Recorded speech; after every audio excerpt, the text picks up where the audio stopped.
flowing in their veins. Mackie and Judd on Score North and ScoreNorth.com. Just trying to keep my cool, Game could have turned at any moment, so not trying to get too focused on refs and stuff. They make calls, whatever they think it is. I know we say they can't go back and change it, but they've done it to me. But I just don't worry about it. Just move on to the next play, be a best teammate, and also just be ready for the next stint. So I was more focused on just staying in the game. Not letting all that noise, get me all riled up and everything. Just worried about next play mentality, next play. Just trying to do my best to be as disciplined and as fundamental as possible, showing my hands as much as I could to the refs. Fascinating. Welcome in. This is Mackie and Judd, daily Minnesota sports entertainment. Judd, go ahead. You want to give your thoughts first? I actually have a pie chart. I woke up this morning and was like, all right, I'm still kind of mad about that game. I'm going to make a pie chart. I can't with his revisionist history of games at times. And look, he's a great player. When he's good, he's a great player, and he seems like a very bright guy. But what's he talking about? You just got blown out. And you're trying to be like, I was doing this and I was doing that, and my next play mentality. I can't. Yeah, I think and there's a couple other quotes too that we'll get into here, but there's a million reasons why they lost that game the way that they did last night. But when he sits there and he plays sort of the victim card, well, the refs, you say that once they make a call, you can't look back. Well, they have changed calls on me. Right. It's like, dude, it's like a weird narcissistic way to look at things that you're just being picked on. No, take a step back. Why is it that you get called for more fouls than any player in the NBA? Why is it? Is it because they're out to get you? Okay, let's say that's true. Why are they out to get you? Let's say that that's true, which it's not, by the way. But why are they out to get you? What are you doing that baits them into making calls that you feel like are unfair? Let's do some self-evaluation here. It's so hard because he is a unicorn player. He is one of the most talented players you're going to find. A 7-footer that shoots 40% from downtown, that can dribble drive from the top of the key, get to the rim. He can pass. He can do all these things on a court. He won the freaking 3-point contest, right? But there's a chip missing, and it doesn't cost them in every game, but it mattered last night. It mattered against the Clippers, Yeah, but what's frustrating is in game one, he didn't get called for a foul till the third quarter, which was great. That was a good job. But you make it sound like you're getting screwed every game. And, the referees have changed calls on me. Yeah, they change calls sometimes, rarely. It's not worth but the bottom line is this: you are a leader on a team that just got its ass kicked. This is not the game to be like, well, we lost by 2 and there were some questionable calls. You got your ass kicked. His sense of the temperature in the room is what drives me crazy. Yeah, and I don't know if he, I keep going back to Kevin Garnett because he's the reference point in franchise history. They play the same position. They're both very skilled guys who can rebound, who can shoot, who can pass. And Kevin Garnett just owned everything all the time. And Kevin Garnett got screwed by officials. But I went back for that pecking order we did yesterday. I was watching parts of the Kings playoff series from 18 years ago. And, were there times where he would bark or say something to an official? Of course. But he was mostly just a cyborg for 2.5 hours in a zone. Right. Not worrying about, he committed one foul in game 7 of a game in which he scored 32 points, grabbed 20 plus rebounds, blocked 5 shots. He found a way to impact the game at the highest possible level and avoid fouling and flailing and getting into these ticky-tack things, right? So I would just like to see a little bit more of zero dark 30 mode from Karl-Anthony Towns, dude. Just quit it. Just quit it. I would love to see him live in the reality of the situation instead of the one that he seems to make up. It feels like he's always trying to shape the narrative and the room. And it's like, dude, that doesn't work. Life doesn't work that way. You're not a strong enough person to do that. Most people aren't, which is fine. But he always tries to be, what direction, after you just got your ass kicked, what direction are you going with those comments? I was trying to show the refs my hands. you just got beat by almost 30 points. Let's live in the reality of what just took place, which, by the way, it's 1-1. End of the world? Absolutely not. You still got a chance to win this series. But his lack of ability to focus on reality worries me at times, because I don't know that he's necessarily going in the right direction. And the problem is this too. So he's trying to convince you of what he wants you to believe. But what worries me about what he does is I think he convinces himself. And that's the real problem. Yeah, the showing my hands thing is so...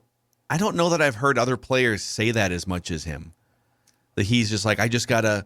They think... He's basically saying, if I'm not showing my hands, then they are incorrectly calling fouls on me. Because it's like, well, no, like, there's a lot of times in a game where you will slap at a ball, get someone's wrist, and then be apoplectic that they made a bad call when it wasn't a bad call. Or you'll go over the back of somebody and body them up, get called for over the back. Well, but my hands, right? So I think I agree with what you said, which is he tends to paint this alternate reality of him getting screwed over by officials. It's like, no, man, you're not just the unluckiest player in the NBA. There are things that you are doing, and since we're on this path here, let's get into it. Let's get into it here. All right. Now on Mackey and Judd, this chart makes it as clear as I can to you. The pie chart of blame. You want to blame somebody? The pie chart of blame for Game 2. Now, I just want to preface this by saying The Rock knows how you feel about pie. My general feeling is that they're still fine in this series. Ultimately, they took a game, they stole a game in Memphis. If you would have said, forget about what the games look like, but hey, the Wolves are going to win one of the first 2 games in Memphis, and they're going to come back home, series even up 1-1. Take it to the bank. It sucks that they got smoked the way that they did in Game 2, but I think they're still in a good spot. And so I have a pie chart here of 5 slices of pie. And by the way, if the Xfinity Gremlins are derailing this, just let me know. We can. The Rock knows how you feel about pie. Figure this out. Okay. They're still doing work in the area. I don't know how long. They're just going to be parked outside. Just do the work and get done so we can spew our Timberwolves takes. Okay. You know what they're doing? They're persecuting you personally. Like, you got to show your hands. Oh, hey, guys. Don't extend your hands. Guys. Jazz hands. Guys, I don't know what. Show them your hands. So I'm going to vent some frustration here, but in general, I think there's a good chance they still take another lead in the series here. See what happens. But this pie chart of blame is presented by our friends at Dennis Kirk. All right. It's riding season. Hopefully the Wolves aren't going to be riding off into the sunset after peaking in Game 1. But if you like to ride, whether it's a Harley, Indian, Metric Cruiser, Sport Bike, you'll find what you need at DennisKirk.com. Dennis Kirk has over 160,000 parts and accessories in stock, free shipping on orders over $89, and they also have same-day shipping on orders placed before 8 p.m. They ship today. Ride more, wait less. DennisKirk.com. All right. The Rock knows how you feel about pie. 5 slices. Let's start with the biggest slice. 30% of the pie chart of blame goes to the Wolves' defense, allowing Ja Morant to get into the paint whenever he wants, cause chaos, put the Wolves in a spin cycle. So the Grizzlies scored 85 points last night in the paint and at the free throw line combined. That's insane. So take away all jump shots, all mid-range shots, anything from the baseline, the three-point line. They still scored 85 points if you take all of those shots away. That ain't going to fly. So easier said than done, because Ja Morant's one of the most brilliant players at getting past the first defender, getting into the paint, scoring in the paint, or distributing. But, once you let him run free, get to the paint, he either gets a bucket, gets to the free throw line, or a help defender comes over, and now boom, it's a quick pass to somebody else, and now you're in trouble. So it was 2.5, 3 hours of that last night, just possession after possession after possession. Ja Morant getting anywhere he wanted inside the paint. And that's not a new problem, but it's a problem that seemed to be rectified to a large degree on Saturday. So because we talked about this during the course of the season, and it seemed that there was a spurt late in the year where the Wolves definitely struggled here. But yeah, if he's going to, so if you're not going to find a happy medium for Ja between what he didn't do on Saturday and what he did do on Tuesday. Like if it's going to be what he did on Tuesday, you're absolutely dead, right? So you're probably not going to contain him as well as you did in game one, but there has to be something in between. Yeah. And this, well, let's get to the next chunk of pie. D'Angelo Russell gets 20%. The Rock knows how you feel about pie. I like that. I mean, ultimately, it's some of the defensive task is on him too, right? Like he's going to be, now Pat Bev's going to be on Ja, and there's going to be times where Ant is on Ja, but D'Lo's going to be matched up with Ja sometimes, and it's going to be on him defensively, but offensively, he's been a total no-show in the first 2 games of the series. He is a max player, and his job is to take over at times or get the offense going through distribution and ball movement, or just take the ball over yourself like he does sometimes and knock down jump shots and get into the paint and stuff, you know, get to the rim. And he's been a ghost in the first 2 games after playing pretty well against Memphis. Now, Memphis has done has made a concerted effort to take him out in the first couple games. But what's the counter here going back home game 3? How can D'Lo, it can't just be like, oh, well, they're denying D'Lo the ball, so I guess he's just going to be a $31 million hood ornament and just sit there. Yep. You got to make an impact somehow. Come on. The Lions took Jefferson away. What were the Vikings supposed to do? You can't you can't throw to him. He's out of the game. No, you're right. And that's the one. So that one concerns me, because if that does not change, then I think we have a serious discussion in the coming months about, hold on a second here. Like, he can't disappear. You can't have that. And what concerns me is the first 2 games, including the win, he was non-existent. So you got a win and a loss in which he did almost nothing. Yeah. So D'Lo, I do think he's going to come alive, just like he did against the Clippers. Like, get back home, come alive, see what happens. But to this point, he's been mostly a ghost in this series. So Knows how you feel about pie. all right, 20% slice number 3 here to Karl-Anthony Towns' immaturity specifically, which we've already a little bit here. The Gremlins are getting to him. Gremlins. 3 early fouls. Oh, no. God, the Gremlins are getting you. The Gremlins got you. The Rock, they got The Rock. They got you. Towns put out that foot right on you. The Rock knows and you're how you just feel like, whoa, about pie. I've never changed anything Yep. here. I'm just doing my job. You know, Bill this is not anything. Listen, this is an ironic parallel. I am going to grind through the adversity right now. I'm not going to blame anyone. Okay, I'm going to blame myself. Maybe we're not paying enough. Maybe we're not paying enough for internet around here. I don't know. Check your cord. I think that you might have kicked it. Like you were With my giving right takes. foot. You were When I giving give takes, I and you might just- let my right leg likes and to you- swing wildly. and your Yes. right foot. The cord's on. Oh yeah. Okay, 20% to Cat's immaturity. So again, he picks up 3 early fouls, 2 fouls in the first 3 minutes last night. And Chris Finch says, I trust you. I'm going to leave you out there for your normal first quarter minutes. Just play smart. Okay, so he makes it through the first quarter. Then you get a few minutes into the second quarter, and he goes up in the air on a 3-point attempt, kicks his right leg out wildly. Not even like, if a defender's right up on you, I can see moving your leg out a little bit, but like he's kicking it out way beyond his natural shot motion. And after the game, he says, quote, I won a 3-point contest shooting like that. I'm not going to change my shot because of things like that. Dude, I had a Twitter follower send me video of the 3-point contest last night. He's not kicking his leg out. He's literally lying to people at the podium. That's the thing. I love Karl-Anthony Towns as a player, but he is gaslighting people at the podium when he talks about, well, I always kick my leg out. They just got to... No, that was an unnatural motion, and you picked up a foul. It's your fault, dude. Own it. And he was asked at least 3 questions about this, because the people who were asking the questions knew he was lying. And so they basically kept trying to give him chances. Yeah. Because here's the thing. He does it often. The kick out doesn't come during the shot. It's a delayed reaction after the shot. It's as Jim Pete has said numerous times, it is completely unnecessary. If you watch him shoot last night, that shot, the leg doesn't go out as he's shooting. It goes out after he shoots, and he draws the foul then. So but he got multiple opportunities to basically walk it back. Because, I mean, you're not going, in defense of the reporters, you're not going to say, Karl, you're lying. You're a liar. Yeah. And I saw a tweet about, well, you got to push him on that. Well, you can only push so far. Like, you're not going to say. You ask a question, he answers it, and you write it. Right. Like, I don't know.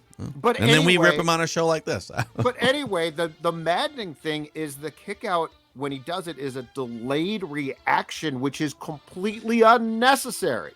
Also, what is the point of brag? Hey, I won a 3-point contest. What the hell does that have to do with this game against the Grizzlies, dude? That's an individual accomplishment. That means nothing. It means nothing to this. But he's saying it's part of the motion, which it's not. Well, here's what now Declan's saying. I'm Cat.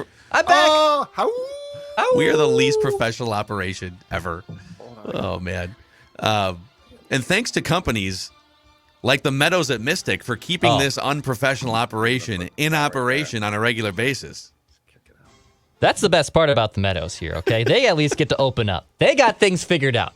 They have opened up their course tomorrow, April 21st, a special rate of $80 plus tax through May 5th.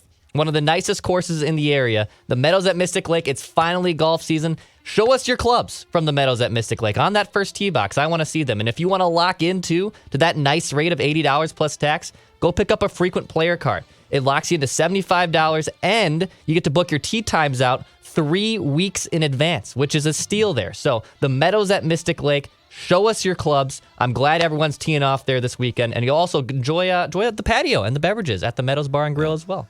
So real quick, one last thing on the Cat thing, because he brought up the 3-point contest, and Declan, you asked, like, what does that have anything to do with this game? It has nothing to do with this game. What he's doing is he's at his core, he's a pretty insecure guy that over projects, and like he's never felt fully comfortable in his skin, it feels like.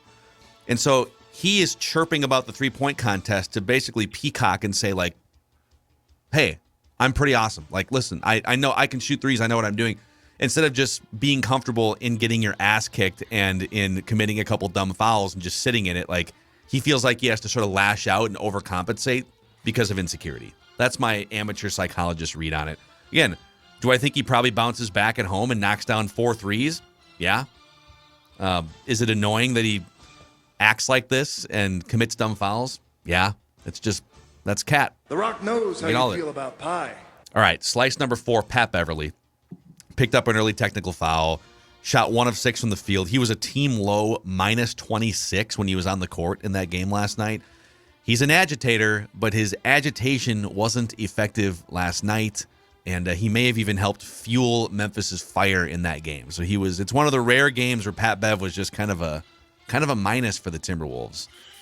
Yeah, and it started off from early in the first quarter when he basically spiked the ball at Ja and got a technical for that, and then he got upset about a call, I believe it was in the same quarter, and like started to clap his hands at the official, and easily could have gotten a second tee and would have gotten teed up if he didn't have one. This, by the way, is there any league that's more like aware of, well, once you got one tee, we probably won't tee you up a second time? But yeah, I felt like last night, Pat Bev, and I'll give him credit for this, he usually doesn't do this. I felt he got out of control very quickly. Like, ordinarily, if he'll get passionate about things if he feels it's necessary. But I've also seen him at times when like Cat is melting down, where he will go to the official and like try and calm things down. Yeah. So it was sort of weird that last night he seemed to lose his head, because ordinarily in times of chaos, which that became, he doesn't. I don't think. Yeah. Well, he does sometimes. He definitely shoved Chris Paul from behind in a moment of chaos last year. But yeah, ordinarily, like, people think he's this wild hothead, but he's actually playing under control and he's agitating, and wasn't clicking last night. Mm-hmm. And then the 5th slice of pie goes to 15% goes to the Wolves losing the math equation. So this is kind of an all-encompassing slice of pie here, but we talked about this on the special post-game show last night. The Wolves' major advantage in this series is 3-pointers. The Grizzlies' major advantages are rebounding and points in the paint. There's other things too, but like, if you want to oversimplify it, the Wolves are the better 3-point shooting team. The Grizzlies are the better rebounding and paint team. Well, the Grizzlies shot better from 3 than the Wolves did last night, percentage-wise. They both made 11 threes. The Grizzlies did it on 4 fewer shots. So that they negated the Wolves' major advantage right out of the gate. And then in addition to that, they grabbed 10 more offensive rebounds than the Timberwolves and scored 26 more points in the paint. So, like, if you're going to lose the three-point math equation, where are you making it up? Right. It's got to be somewhere. Rebounding, extra possessions, points in the paint, and they got smoked in both of the Grizzlies categories, and they got played even up in the category that they should be winning mathematically. So, it's tough to find a path to keep the game close when the math works out that way in those three categories. So there you go. Those are the 5 slices of pie for the Wolves. Pie chart of blame. The Rock knows last night. how you feel about pie. I still think they're in a great spot. Series even at 1, coming back home. See what happens. There's been some blowouts in this. I mean, the Wolves were up by 40 at one point on Memphis like 5 months ago. So it's not like these two teams have played exclusively close games. Like, they've both kicked the crap out of each other in different instances. Bring back Steven Adams and play him a lot. That's what the Wolves need. He played 3 minutes last night. I know, and the worst thing is that he got the 2 quick fouls. He got taken out, and the Grizzlies said, "Eureka! This actually works out great." Yeah, and he never got back. Bring back Steven Adams, for the love of God. Can the Timberwolves pay the Grizzlies to play him more often? I think you're out of luck, man. I don't think I wouldn't be shocked. He probably starts again just because, they're kind of in a rhythm with that starting lineup. Those tattoos are cool too. He's got the great tats. Great outlet passes too. Dude can throw some bombs. He can. Like K-Love. I love that. Is so much fun. A good outlet pass. Yeah. A good outlet. In fact, you know what? Play him for that. Yeah. Put him in more for the outlet passes. All right, let's collect ourselves here. Come back. It's Write That Down Wednesday, where we admit that we were wrong and make predictions. So that's coming up, Mackie and Judd.